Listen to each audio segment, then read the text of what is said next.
সম্মানিত মুসল্লিগণ, প্রথমেই পবিত্র ঈদুল আজহার শুভেচ্ছা জানাচ্ছি সকলকে।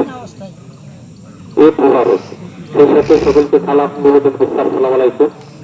আমি আপনাদের শ্রীপুর থানার অফিসার ইনচার্জ মোহাম্মদ আলী মিয়া আপনাদের মাঝে একসাথে নামাজ উদযাপন করতে পেরে নিজেকে আনন্দিত এবং গর্বিত মনে করছি। পাশাপাশি আপনারা শান্তিপূর্ণভাবে সকলে একসাথে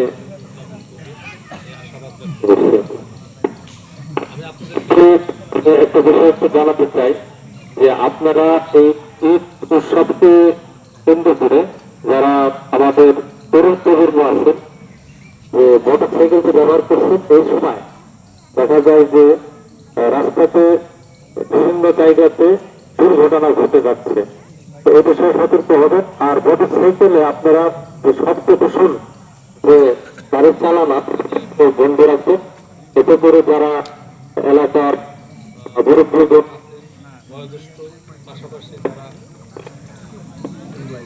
গুরুত্বপূর্ণ আছেন, পাশাপাশি যারা মানে হার্টের সমস্যা আছে, হার্টের রোগী আছেন, এদের কিন্তু খুব কষ্ট হয় এবং এরা কিন্তু আপনাকে কিন্তু মন থেকে ভালোভাবে গ্রহণ করে না, অনুসরণ করতে পারে। এই কোন ধরনের মানে গাড়ি চালানো বা শব্দ দূষণ করা, এ বিষয়ে লক্ষ্য রাখবেন। পাশাপাশি আপনাদের প্রতি বিনীতভাবে আহ্বান থাকবে যে আমরা সকলে একসাথে কাঁধে কাঁধ মিলিয়ে আনন্দ সব উদযাপন করবো। কোনো পুরস্কার বাড়াবাড়ি, একে অপরের সাথে কোনো বিরূপ আচরণ, হানাহানি, কোনো ঘটনা আমরা ঘটাবো না। এদিকে আমরা সর্বোচ্চ সতর্ক থাকবো।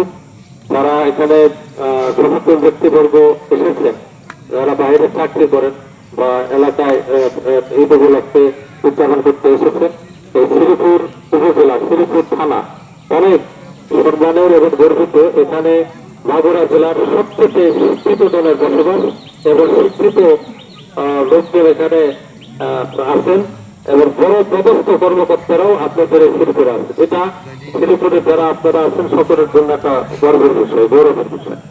আপনাদের সম্মানটা আপনারা বজায় রাখবেন। আপনারা সুন্দরভাবে কোরবানি পশু জবাই করবেন, একে অপরের বাড়িতে যাবেন এবং সকলে ভ্রাতৃত্ব এবং আন্তরিকতা বজায় রেখে ঈদ উৎসব উদযাপন করবেন। আমি আপনাদের কাছে বিনীতভাবে আবার অনুরোধ করছি যে আমরাও তো মনে করেন ইচ্ছা হয় যে সুন্দরভাবে একটা ঈদ উৎসব উদযাপন হয়ে যাক, সকলে সুন্দরভাবে কোনো প্রকার মারামারি, হানাহানি বা হতাহত ব্যতীতে সুন্দরভাবে উৎসবটা উদযাপন হয়।